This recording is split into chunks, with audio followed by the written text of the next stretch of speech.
O zi bună tuturor! Mai puțin celor care confundă Franța cu Iranul. Doamne, ce campanie nebună, ce nebunie totală în ultima săptămână de campanie. L-am văzut ieri pe George Simion făcând două gafe imense. Deci, nu știu, sunt gafe, vrea să facă din adins lucrul ăsta? Mă întreb. Și când mă întreb, mă gândesc așa, mă duc aproape 2 săptămâni în urmă, nu lunea aceasta, lunea trecută, când George Simion sosea de la Viena, bineînțeles după ce au încercat cei din aur să mușamalizeze vizita lui Simion la Viena. Sosea din Viena și spunea, citez perfect, nu sunt de capul meu. Și sigur, e scos din context, dintr-un context mai larg a unei fraze, dar asta spunea George Simion. Nu, pentru că nu sunt de capul meu. Și după această declarație am văzut cum a tot fugit de dezbateri după ce și-a luat-o în bot, în freză mai bine zis, de la Nicușor Dan la Euronews și a încercat să creeze cât mai multă daună, cât mai multă pagubă imaginii României, să dăuneze cât mai mult. Iar ce a făcut ieri, dincolo de declarațiile cu autiștii, care sunt de neacceptat, l-a catalogat pe Nicușor Dan autist, insultând, într-un sens din ăsta peiorativ, pentru că a insultat o întreagă comunitate de autiști. Bună parte dintre ei chiar din bisericile neoprotestante. Nu știu cum o să se poziționeze oamenii ăștia după ce i-a scuipat și i-a făcut în acest fel George Simion. Eu sper să se trezească. Dar ieri, la televiziunea franceză CNews, George Simion a făcut de râs România într-un mod de neimaginat. Astăzi n-am vrut să mai fac niciun material, am zis, gata, să termină campania. Dom'le, dar nu pot să las așa lucrurile. Când spui că 1. Macron e dictator, 2. Compari Franța cu Iranul, spui că orașele franceze sunt murdare și lipsite de Dumnezeu și mai spui că francezii își mutilează copiii prin operații de schimbare de sex. Domnule, mi se pare ceva de noaptea minții. Și mai zicea la un moment dat, Franța nu va mai exista peste 25-50 de ani. Și se uitau reporterii ăia la el, o să vă arăt imediat despre ce e vorba, și nu le venea să creadă cu cine vorbește. Oameni buni, vă imaginați ce daună, ce prejudiciu de imagine a adus omul acesta României în relația noastră cu Franța, care Franța este susținător și partener important a României, nu doar economic, ci și militar. Avem baze la Cinque, avem o brigadă franțuzească, o brigadă de vreo 2500 de oameni, dacă nu mă înșel. Da? În România, ca să apere România de ruși, și tu vii să faci efectiv să te piși pe toată relația României cu Franța. Pentru că nu erai tu George Simion Prostovanu de capul tău, aveai în spate 41% din voturile românilor. 41%, pentru că de-aia a fost chemat nenorocitul ăsta să vorbească în fața francezilor, pentru că avea o anumită reprezentativitate. 41%. Ce se gândește? La un moment dat, reporterii ziceau, dacă așa gândesc partenerii noștri, o parte din partenerii noștri din Europa de Est, despre noi, își puneau problema, domnule, ce am făcut noi greșit să gândească oamenii ăștia așa despre noi? Ceva de noaptea minții, Și cred că dacă la alegeri nu ne trezim și nu ieșim masiv la vot, să votăm bunul simț, nu impostura, o să ajungem foarte, foarte rău. Pentru că oamenii cu bani, nu doar străinii, nu doar investitorii străini, ci și oamenii cu bani, românii care au bani, care au afaceri, care au firme, care au bani puși deoparte, vor pleca din țară. Deci capitalul, să nu avem niciun dubiu, cu un asemenea bagabond în fruntea statului, nu va mai, primul lucru care va pleca din România va fi capitalul. Veți vedea luni dimineața, Doamne ferește, dacă ajunge omul ăsta președinte, ipochimenul ăsta președinte, vor fi cozi la bancomate. Vor fi cozi la bancomate, veți vedea luni dimineața. Sper să nu ajungem să vedem așa ceva. Doamne ferește! Și acum să ne destindem puțin, dacă putem să ne mai destindem, bineînțeles, cu Georgica Simion. Hai să vedem ce declară omul ăsta în Franța.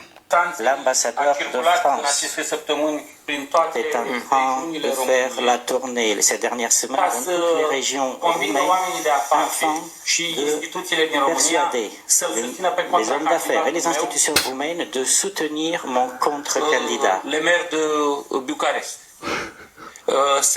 Bine că nu zici merdă. L'ingérence d'Emmanuel Macron dans l'élection roumaine. Très grave. Alors, je tiens à vous dire que nous sommes en démocratie, qu'il n'y a pas de tendance dictatoriale du président français.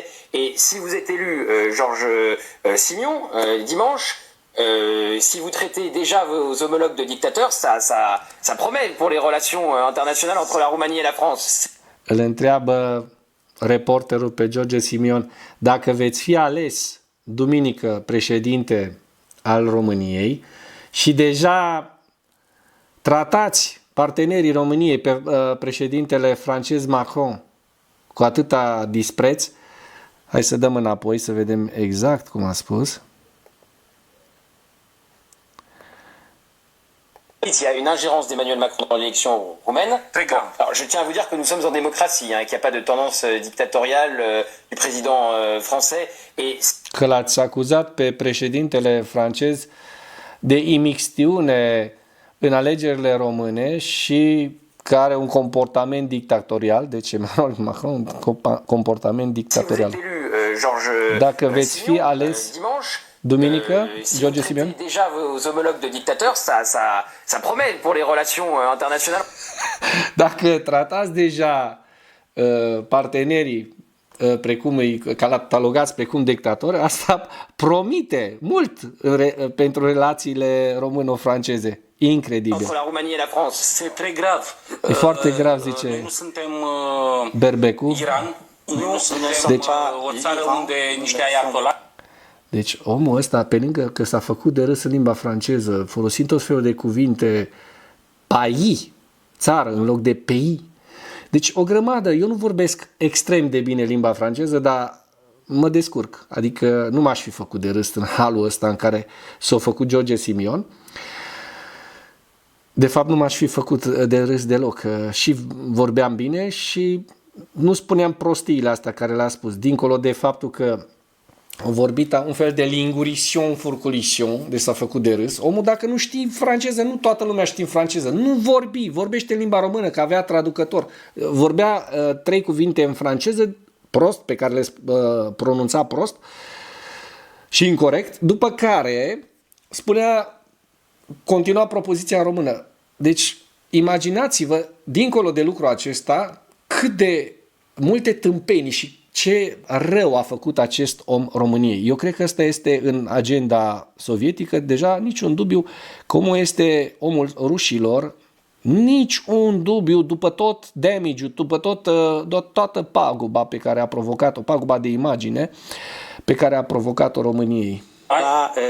Spun cine poate candida și cine nu. Este exact cazul vostru din Franța. Compară Franța cu Iranul, incredibil. Efectiv a fost interzisă de către niște judecători. Concrètement, elle a reçu această l'interdiction de la capacitate a part de judecătorilor certains să juges spună et cine poate candida il și ne cine nu revient poate pas au candida. juge de dire qui peut candidater et qui ne peut pas le faire. Oui, c'est ce qui arrive à Marine Le Pen en France. Vous faites un parallèle entre ce qui s'est passé en Roumanie avec Georgescu qui vous soutient et qui n'est plus candidat, et avec ce qui va peut-être se passer pour Marine Le Pen. Vous reprenez les mots de J.D. Vance qui avait dit, le vice-président américain. Îl întreabă dacă se compară modul în care a fost scoasă din priză electoral Marine Le Pen și modul în care s-au anulat alegerile în România, în care a fost scos din cursă Călin Georgescu. La démocratie recule en Europe. Și fac o paralelă. Și aveți aceeași retorică ca și J.D. Vance, care spune că democrația s-a alterat în Europa. Și cu Iranul. Oui, et je fais Și omul face și o paralelă cu Iranul. Unde ayatollahii, où il y a les ayatollahs care decid cine poate candida. Alors vous allez très loin, parce qu'on ne peut pas quand même comparer, je vous jure. Hein. En France, 100% politique avec Gauthier Lebret, ça peut avoir lieu. En Iran, je fais pas long feu. Hein. Deci ăsta îi spune, domnule, nu poți compara, îți jur, nu poți compara politica din Franța, unde oamenii vorbesc liber, cu politica din Iran, unde e dictatură, știm cu toții. Uitați-vă la moacalul ăsta, berbecul ăsta.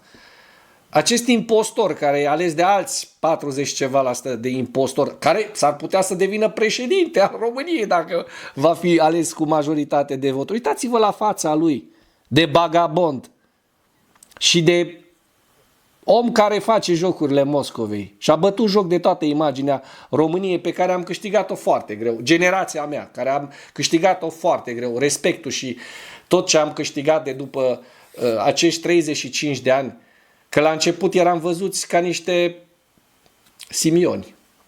Exact așa eram văzut în Franța. Așa vrem să fim tratați de acum înainte? Hai să votăm cu Simion dacă așa vrem. În Franța, da, însă în Oui, România en France, c'est comme ça, mais en s-au anulat alegerile fără a prezenta un motiv. Să nu prezinte, Curtea Constituțională a prezentat o grămadă de motive. Vous serez reçu tout de suite à l'Élysée si vous êtes élu dimanche. Hein. Je n'ai besoin d'être à Élysée. Besoin. Je respecte le peuple Je l'ai français, besoin. je respecte la culture française. Respect pe mais dracu cultura je ne franceză respecte și pas poporul les tendances francez. impériales. Nu Je respectă ne respecte pas tendințele l'intervention imperiale. de Emmanuel Macron dans notre démocratie. Notre. Bon, donc je le redis, Notre. la France n'a rien à voir avec l'Iran, évidemment. Eric Revel, qui est journaliste économique. Si vous êtes élu dimanche, il y a des négociations qui ont commencé à Istanbul entre Russes et Ukrainiens. Și vă mai dau un lucru care s-a întâmplat tot în Franța. Diaspora a venit să-i ceară socoteală lui Simion. Pentru părinții copiilor cu autism din România? Corect. Cine îl folosește pe Nicu Șordan și v-a trimis aici? Nu, eu vă întreb doar atât. Ce mesaj aveți pentru alegătorii români, părinți de copii cu autism? Vă rog frumos. Te iubim, fete. Vreau să știu de ce Vai, ce bagabond. continuați ancheta pe fata care a fost violată la școala de vară de la AUD. Corect. Foarte important pentru mine. Vă cunosc din 2013, am fost ca amândoi în aceeași tabără. Ați fost în cordonul de la Pungești, vă aduceți aminte, da? Eu n-am fost la Pungești niciodată. Eu nu cuvint de asta. Nu, v-a trimis cineva să Foarte mințiți. bine. Nu, eu nu mint, absolut deloc. Eu n-am fost la Pungești, domnule. Vreau N-a să știu fost. de ce sunteți împotriva Nici usturoi n-am mâncat, nici gura nu-i pute. Asta e întrebare bună. Uniunea Europeană. Îl întreabă, Eu n-am fost la Ascultă. Pungești, domnule. Vreau să știu de ce sunteți împotriva Uniunii Europene. Când Uniunea Europeană a dat 60 de miliarde de euro. Doamnă, pe dumneavoastră v-a trimis cineva și la Pungești aici. Nu ne-a trimis nimeni. Nu. Vreau să știu. Avem copii cu autism în anturaj. Doamnă, dar unde vreți să stau? De ce fugiți de presă? Și dumneavoastră sunteți la presă? Nu ați sunat Nu pe sunt de la presă. Nu. Vreau să pot să fiți și președintele meu. Nu, o să fiți și președintele meu. Și vreau să știu, nu mă interesează USR, nu mă interesează nici măcar un partid politic. Eu vreau să vă întreb pe dumneavoastră de ce sunteți populist, de ce sunteți împotriva Uniunii Europene. corect. Când Uniunea Europeană ne-a ajutat atât pe noi și venim aici fără viză și dumneavoastră veniți în Uniunea Europeană împotriva Uniunii Să avem Europene. acces altfel. Asta vreau să vă întreb și eu, dragi români care munciți în străinătate. Și 60%, 70% ați votat în țări precum Franța, Germania, Italia, Spania, ați votat cu acest ticălos, cu acest nemernic. Asta vreau să vă întreb. Cum puteți să votați cu un asemenea om și să munciți în continuare în Uniunea Europeană? Vă treziți dimineața liniștiți? Votând acest derbedeu care își bate joc de imaginea României? Incredibil. Am fi vrut să participăm la emisiune, dar nu am avut acces. La CNews. CNews. Păi nu, pentru că nu ne-au lăsat, că nu e cu participare. Deci nimeni nu poate dezbate cu dânsul, avem și noi întrebări ca alegători. Corect. Dar nu așa. Nu așa se pun întrebările. E păcat. De ce nu stă 2 minute să vorbească cu noi și să ne răspundă civilizat? Dacă ați fi pus cu niște întrebări... Păi Convenabile, dacă punea întrebări convenabile, aveți pentru atunci părinții stătea. copiilor cu autism din România?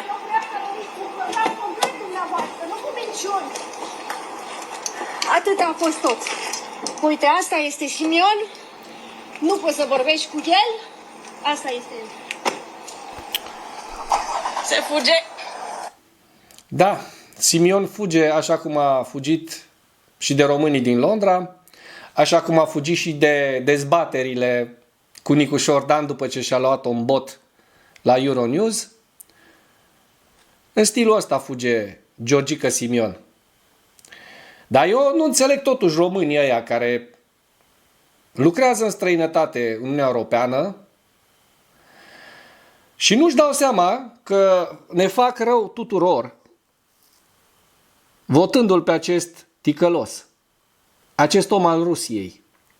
Demonstrat deja. Nici nu ne trebuie probe. Ce a făcut în ultima săptămână omul ăsta? A făcut o mare daună României, imaginii României în plan extern. Și când vă treziți voi din diaspora dimineața, duminică, să mergeți la vot, sau deja de azi, că deja de azi, în diaspora, când v-ați trezit de dimineață și v-ați dus la vot cu gândul de a-l vota pe acest patriot, pe acest suveranist, și vreți să continuați să trăiți în lumea liberă, în Europa, și să munciți să vă creșteți copii acolo, nu în Rusia, așa cum omul ăsta încearcă să ne îndrepte pe noi, să ne pună pe orbita Moscovei. Ce simțiți? Ce simțiți când o să venim cu toți acolo peste voi, din România, pentru că vom pleca din România? Ce simțiți când o să se uite francezii, englezii, spaniolii, italienii cu ochii așa la voi, ca la niște gunoaie, ca la niște jeguri, cum se uitau în anii 90? După ce am avut mineriadele și ne-am bătut joc de democrație cu Ion Iliescu. La Revoluție, sigur, am câștigat o mare simpatie din partea Europei și a lumii libere. Dar după aia am pierdut-o foarte ușor. L-am votat pe Ion Iliescu în 90. Peste 90% dintre români l-au votat. Da? Apoi au fost mineriade, Târgu Mureș. Ne-am pierdut toată imaginea bună pe care ne-o făcusem prin sângele eroilor Revoluției. Așa vom ajunge și acum. Ne pierdem toată bruma de imagine pe care ne-am câștigat-o în Europa ca și oameni muncitori, ca și oameni care își văd de treaba lor. Acum întorcându-ne împotriva, mușcând mâna care ne-a hrănit. Și pe voi din diaspora și pe noi din România, care am beneficiat de fonduri europene și de o grămadă de investiții străine. Ne batem joc de treaba asta. Cel care mușcă mâna care o hrănește, care îl hrănește, după părerea mea, se numește un trădător. că sunteți suveraniști, vă mai zic o treabă și închei. Nu știu dacă știți replica din filmul Dacică, vă plac, și mie îmi plac filmele românești și astea istorice. Este la un moment dat, dacă vă aduceți aminte, trădătorul care l-a vândut pe Decebal. Scaurus sau cum îl chema, nici nu mai știu exact. Și zicea, îl întreba, tot îi aruncau așa câte o ciozvârtă. Și el spunea, în nemernicia mea am mușcat mâna care m-a hrănit. Așa ați făcut și voi. Ați mușcat mâna care v-a hrănit. Cei care încă n-ați votat și vreți să votați pe acest ticălos, pe George Simion, poate vă mai gândiți la cuvintele mele. Weekend plăcut tuturor!